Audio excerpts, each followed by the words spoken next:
یہ اس کا میں مطلب بیان کرتا ہوں، تو اگر کوئی اس میں کمیونکیشن ہوئی تو آپ بات کر لیں جی، لیکن میری بات ہوگی، میں آپ سے کروں گا، آپ مجھ سے کریں گے. ہاں جی، درمیان میں کوئی ساتھی اور زیادہ بولنا چاہتا ہو تو آپ بشک اس کو صدر بنا دیں، ہمیں کوئی ہماری طرف سے جی. تو اس میں یہ ہے کہ آپ کی پشتوں میں لکھا ہوا ہے، مجھے پشتوں نہیں، میں اردو میں بات کرتا ہوں، کہ آپ کی طرف سے لکھا ہوا ہے کہ سورہ فاتحہ کے بغیر مقتدی کی نماز نہیں ہو، ایسے، اور ہماری طرف سے ہے کہ سورہ فاتحہ کے بغیر مقتدی کی نماز ہو جاتی ہے، یہی ہے جی. اس پہ انشاءاللہ آپ کے مناظر بھی دلائل دیں گے، ہمارے بھی دلائل دیں گے، اور کوشش کریں گے جو بات تابع جواب دعویٰ میں لکھی ہوئی نا، اس کے اوپر جو دلیل فٹ آئے گی وہ کسی کی دلیل بنے گی، جو اس کے مطابق ہے ہی نہیں اس کو پڑھنے کا فائدہ کوئی نہیں. گھر جا کے اپنا قرآن بھی ہم پڑھ لیں گے، 2-4 رکوع پارہ پڑھ سکتا ہے آدمی، حدیثیں بہت سی پڑھ سکتا ہے، لیکن جہاں وہی پڑھی جائیں جن میں مسئلہ ہو تاکہ وقت ضائع نہ ہو. اچھا مولانا، 1-2 چیزیں اور طے کرنی، ایک مناظرے کا ٹوٹل ٹائم طے کرنا، ورنہ یہ ہوتا ہے بات لمبی ہوتی رہتی ہے، جو بیچارے سمجھنے والے ہیں 4 گھنٹے بعد ان کی سمجھ پچھلی جانی شروع ہو جاتی ہے. تو ٹائم مقرر کر لیں، ٹرم میں مقرر کر لیں کتنے منٹ کی ہے، پھر بات آگے چلاتے ہیں. تو کتنا تو ٹائم کے بارے میں تو ہماری طرف سے آپ کو اجازت ہے، ہماری طرف سے غیر محدود ٹائم، جتنا آپ کر سکتے ہیں اتنا آپ تعین کر لیں، جتنا آپ بہتر جانتے ہیں، جس طرح آپ کو مناسب. میرے خیال میں 2 گھنٹے مناظرے کا وقت بہت ہے، جب یہ ہے کہ درمیان میں کسی اور نے بولنا نہیں، نہ اس طرف سے نہ اس طرف سے، ٹھیک ہے نا، صرف 2 بندوں کو بولنے کی اجازت ہے، اور وہ بھی درمیان میں صدر ہی بول سکتے ہیں، مناظر نہیں بول سکتے، ٹھیک ہے نا.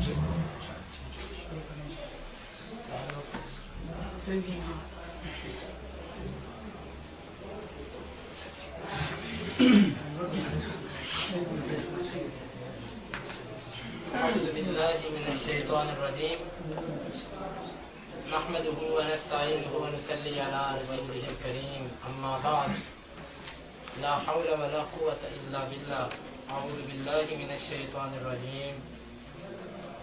قال اللہ تبارک و تعالی فی القرآن المجید، اعوذ باللہ من الشیطان الرجیم، فَإِن تَنَازَعْتُمْ فِي شَيْءٍ فَرُدُّوهُ إِلَى اللَّهِ وَالرَّسُولِ. معزز سامعین کرام، دونوں مسلمان بھائی ہیں، دونوں اللہ اور اس کے رسول کو ماننے والے ہیں، کسی ہندو سکھ کے درمیان مناظرہ نہیں، دونوں مسلمان ہیں. اس لیے اللہ اور اس کے رسول کی باتوں کو کوئی بھی فریق پیش کرے تو اس کو توجہ سے سننا، انصاف شرط ہے. قرآن مجید کے اندر اللہ رب العزت نے مومنین کو فرمایا کہ اگر ان کا آپس میں اختلاف ہو جائے تو وہ فیصلے کو اللہ اور اس کے رسول کی طرف لے کے جاتے ہیں. آج ایک مسئلہ اختلافی ہے فاتحہ، یہ دے مجھے فاتحہ خلف الامام، جس طرح کہ دونوں فریقین کی طرف سے لکھا گیا ہے. احناف کی طرف سے یہ ہے کہ اہل حدیث کا دعویٰ یہ ہے کہ مقتدی سورہ فاتحہ نہ پڑھے تو اس کی نماز نہیں ہوتی. دیوبندیوں کی طرف سے یہ ہے کہ اگر مقتدی سورہ فاتحہ نہ پڑھے تو اس کی نماز ہو جاتی ہے. ٹھیک ہے جی.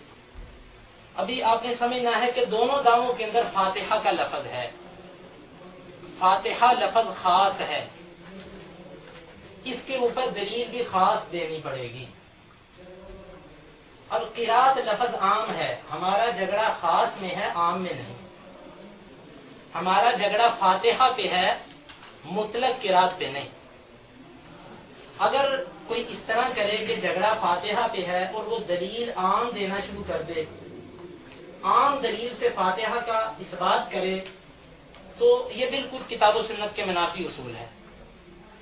جس طرح کہ اگر اسی اصول اور اسی استدلال کو قائم رکھا جائے تو کل کو کوئی بندہ انکار کر سکتا ہے کہ مچھلی حرام ہے، مچھلی حرام ہے. یقیناً مولانا یہ جناب جو سامنے تشریف فرما ہے یہ پوچھیں گے کہ بھئی مچھلی کیسے حرام ہے؟ وہ کہے گا کہ بھئی قرآن کے اندر آتا ہے حرمت علیکم المیتۃ، تمہارے اوپر مردار حرام ہے. مولانا صاحب کہیں گے بھئی یہ تو مردار کی بات ہے، اس میں مچھلی کا ذکر نہیں ہے، مچھلی کا لفظ دکھاؤ مجھے. وہ آگے سے کہے گا کہ کیا یہ مچھلی مردار میں داخل نہیں ہے؟ مچھلی ذبح کر کے کھاتے ہو؟ मरी हुई खाते हो ना, तो मौलाना साहब कहेंगे यार ये मछली मुर्दार में दाखिल तो है, लेकिन ये इससे इस्तिस्ना है, इससे ये खारिज है। भाई किस तरह खारिज है? खारिज इस तरह है कि रसूलुल्लाह सल्लल्लाहु अलैहि वसल्लम ने इस मैता, इस मुर्दार से मछली को खारिज कर दिया। लिहाजा अगर मछली को हराम साबित करना है तो मछली का खास लफ्ज दिखाओ। खास आम मुर्दार के लफ्ज से मछली की हुर्मत साबित नहीं होती। और यकीनन मौलाना साहब अब तक मछली खाते रहे हैं। इसी तरह अगर कोई बंदा ये बात कहे जी कलेजी और तली वगैरह खाना हराम है, मौलाना साहब कहेंगे भाई क्या दलील है इस पे? तो कुरान मजीद के अंदर आता है हुर्रिमत अलैकुमुल मैततु वद्दम, खून हराम है और कलेजी और तली भी खून से है। तो आगे से मौलाना साहब कहेंगे कि भाई ये तो आम है और तुमने दावा खास किया है। खास की हुर्मत आम से साबित नहीं होती। अगर वो कहे मौलाना ये दम के अंदर दाखिल है कि नहीं, जिस तरह बाज लोग कहते हैं कि फातिहा किरात में दाखिल है कि नहीं, इसी तरह वो बंदा कहेगा ये तली और ये कलेजी ये दम के अंदर दाखिल है कि नहीं। अगर दाखिल है तो फिर इसको हराम मानो। लेकिन मौलाना साहब कहेंगे अगरचे ये दम के अंदर दाखिल है, लेकिन इसकी हदीस ने इस्तिस्ना कर दी है, इसको हदीस ने इस हुक्म से अलहदा कर दिया है। इसी तरह आज जितनी रिवायात मौलाना साहब पेश करेंगे उसके अंदर फातिहा का लफ्ज चाहिए। किरात वाला आम लफ्ज पेश करना बिल्कुल उसूले मुनाजरा के खिलाफ है।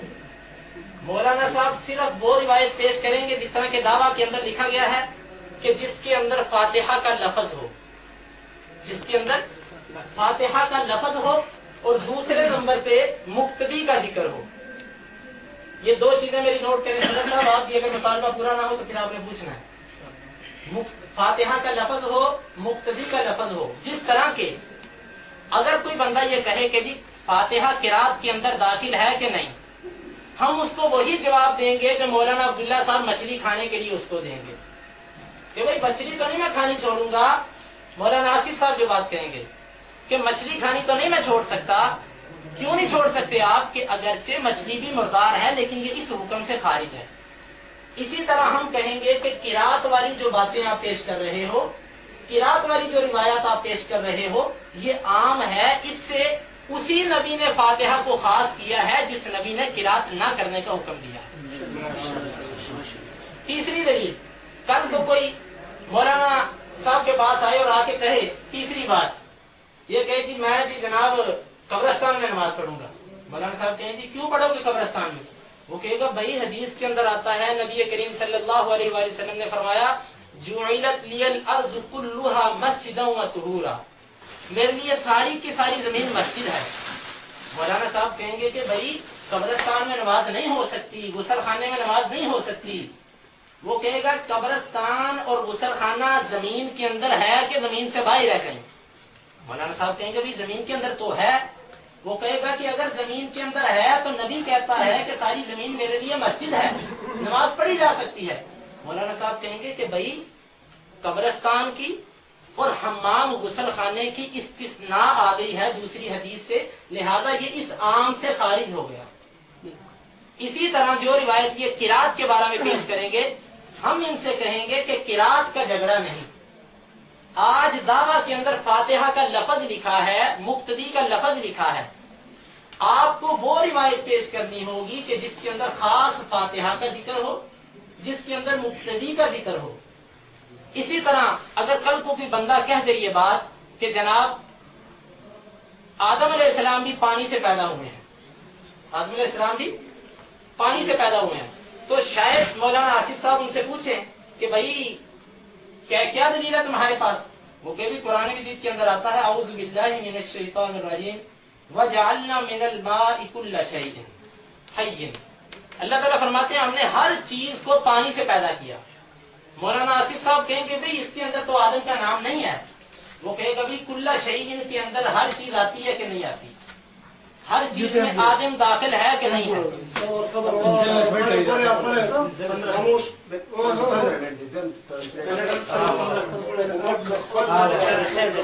ये अच्छा जी, مولانا آصف صاحب ان سے کہیں گے، عبداللہ صاحب ناراض نہیں ہونا، یہ بدل غلط ہوتا ہے، بعض آپ کا نام آتا ہے. مولانا آصف صاحب اس سے کہیں گے کہ بھائی نہیں، یہاں پہ آدم کا نام نہیں ہے آدم کا. وہ کہے گا بھائی کلّ شیء کے اندر آدم داخل ہے کہ نہیں؟ یہ کہیں گے جی آدم داخل ہے.